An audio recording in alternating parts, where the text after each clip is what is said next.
Audio Jungle. Assalamualaikum warahmatullahi wabarakatuh. Kembali lagi bersama saya Fani Yulia Chandra. Kali ini kita akan membahas tentang asuransi syariah atau lembaga asuransi syariah yang merupakan salah satu bagian daripada lembaga keuangan non-bank. Langsung saja, keep on watching. Asuransi syariah menurut Fatwa DSN MUI adalah usaha saling melindungi dan tolong-menolong di antara sejumlah orang atau pihak melalui investasi dalam bentuk aset dan atau tabaruk yang memberikan pola pengembalian untuk menghadapi risiko tertentu melalui akad atau perikatan yang sesuai dengan syariat Islam. Hal ini mirip dengan asuransi konvensional. Lalu, apa yang membedakan antara asuransi konvensional dan juga asuransi syariah? Dalam asuransi konvensional, dana yang disetorkan setiap bulan disebut dengan premi, sedangkan dana yang disetorkan dalam asuransi syariah disebut kontribusi. Pada asuransi konvensional, dana yang dibayarkan tiap bulan menjadi milik perusahaan asuransi, sedangkan pada asuransi syariah, dana tersebut masuk ke rekening dana tabaruk dan bukan merupakan milik perusahaan asuransi syariah, namun merupakan milik seluruh peserta asuransi untuk tujuan tolong-menolong. Dalam asuransi konvensional, jika salah satu nasabah mengalami resiko, untuk membayarkan uang pertanggungan diambil dari rekening perusahaan asuransi. Sedangkan pada asuransi syariah, dana yang digunakan untuk membayar santunan dibayarkan melalui dana tabaruk. Artinya, dana yang digunakan untuk membayar klaim nasabah yang terkena resiko adalah dari peserta lain yang sehat dan tidak terkena resiko. Nah, berikutnya adalah penggolongan dana asuransi atau premi. Penggolongan dana asuransi atau premi dalam asuransi syariah itu dapat dilakukan dengan akad mudharabah musyarrakah, dan wakalah bil ujroh. Nah, yang pertama itu adalah akad mudharabah. Akad mudharabah ini merupakan suatu akad yang didasarkan pada prinsip profit and loss sharing, artinya adalah berbagi untung dan juga berbagi rugi, di mana dana yang dibayarkan dan terkumpul pada tabungan atau saving itu dapat diinvestasikan oleh pihak perusahaan. Nah, apabila investasi tersebut menghasilkan rugi, maka kerugian akan ditanggung oleh kedua belah pihak, yaitu pihak peserta dan pihak asuransi.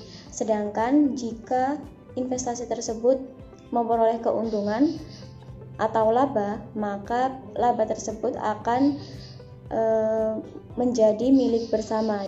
Nah, dalam akad mudharabah itu para peserta asuransi syariah merupakan pihak pemilik modal atau pemodal, sedangkan perusahaan asuransi itu berperan sebagai pengelola modal. Yang selanjutnya adalah akad mudharabah musyarrakah. Akad mudharabah musyarrakah ini maksudnya adalah pihak perusahaan itu bertindak sebagai mudharib, yang mana perusahaan asuransi berkontribusi atau memberikan modalnya bersama dengan dana peserta asuransi. Kemudian, dana yang terkumpul akan diinvestasikan dan dikelola oleh perusahaan asuransi. Setelah memperoleh keuntungan, maka baik itu perusahaan maupun peserta asuransi berhak memperoleh bagi hasil secara rata sesuai dengan kesepakatan bersama. Akad yang terakhir itu adalah wakalah bil ujroh. Nah, wakalah bil ujroh ini maksudnya adalah suatu akad yang mana mewakilkan pengelolaan premi atau dana peserta itu kepada pihak perusahaan asuransi syariah dengan nantinya memberikan fee atau ujroh kepada pihak perusahaan. Nah, dana-dana yang terkumpul itu akan masuk kepada rekening tabaruk yang nantinya diberikan kepada pihak atau anggota yang mengalami musibah. Perusahaan berhak mendapatkan fee atas pengelolaan dana sesuai dengan kesepakatan yang telah disepakati oleh kedua belah pihak. Salah satu contoh praktek akad pada asuransi syariah itu adalah asuransi pendidikan. Misalkan ada seorang calon peserta itu ingin mengasuransikan anaknya yang masih berusia 1 tahun. Dia ingin mengasuransi atau ikut serta dalam asuransi pendidikan anaknya. Nah, ketika dia datang ke perasuransian, maka akan ditawarkan beberapa pilihan pembayaran kontribusinya.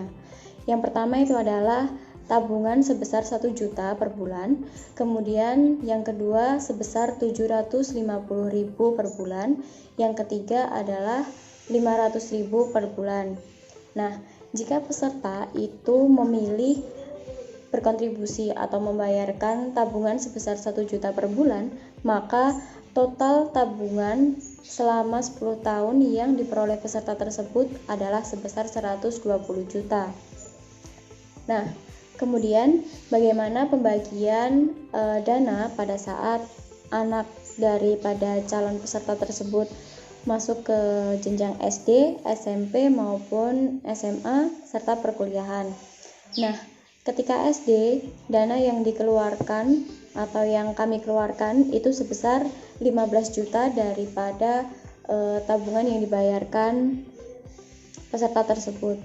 Yang kedua, ketika SMP, dana yang kami keluarkan itu sebesar 20 juta. Dan ketika SMA, dana yang kami keluarkan itu sebesar 30 juta. Sisanya itu akan masuk atau bisa digunakan untuk biaya perkuliahan anak tersebut. Nah, biasanya pihak asuransi itu memberikan kebebasan kepada calon peserta untuk memilih berapa biaya atau kontribusi yang akan dibayarkan per bulan oleh peserta tersebut. Setelah ditentukan atau peserta itu menentukan, maka pihak asuransi itu akan membuatkan 2 rekening untuk peserta tersebut. Yang pertama itu rekening peserta dan yang kedua itu adalah rekening khusus. Nah, rekening khusus ini juga sebenarnya milik peserta, diperoleh dari 2% dana 1 juta yang biasa dikeluarkan atau dibayarkan selama maksudnya dalam 1 bulan. Dana yang terkumpul akan dirasionalkan oleh pihak perasuransian, yaitu sebesar 70% untuk peserta dan 30% untuk pihak asuransi. Nah, kemudian peserta diberikan sebuah kertas yang berisi biodata seperti nama peserta, kemudian umur peserta, alamat dan sebagainya, serta nama dan umur anak yang diasuransikan pendidikannya tersebut. Nah, setelah data terisi, maka surat tersebut ditandatangani oleh kepala perasuransian sebagai tanda pengesahan. Kemudian kertas tersebut diberikan kepada peserta dan yang satunya disimpan oleh pihak asuransi. Nah, setelah selesai, pihak asuransi akan memberikan beberapa penjelasan mengenai dana-dana yang akan diperoleh oleh peserta tersebut, dan salah satunya adalah ketika anak dari peserta tersebut ingin masuk ke jenjang SD, SMP ataupun SMA, maka pihak asuransi akan mentransferkan sejumlah uang kepada rekening peserta tersebut untuk membayar masuk SD, SMP ataupun SMA anak tersebut.